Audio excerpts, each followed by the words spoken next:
माझी सर्व नागरिकांना विनंती आहे की धबधबे असतील, धरणचा परिसर असेल, नद्यांचा परिसर असेल, ओढे नाल्यांचा परिसर असेल किंवा डोंगर दऱ्यात फिरण्याच्या करता काही जणांना पावसात भिजण्याचा एक आनंद घेण्याचा त्यांचा प्रयत्न असतो, जीवनाचा आनंद लुटण्याचा प्रयत्न असतो. जरूर जीवनाचा आनंद लुटा, पण स्वतःचा जीव सांभाळून, अशी मी शासनाच्या वतीनं पालकमंत्री या नात्याने देखील विनंती करतो.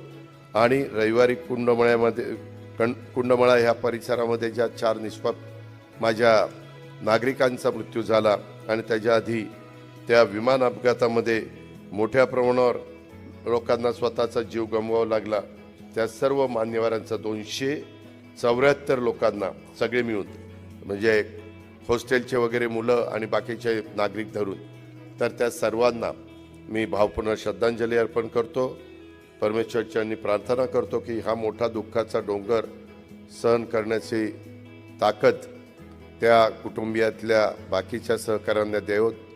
मृतांना चिरशांती मिळो अशा प्रकार, त्यांच्या आत्म्यांना चिरशांती मिळो अशा प्रकारची प्रार्थना देखील मी सुरुवातीलाच करतो.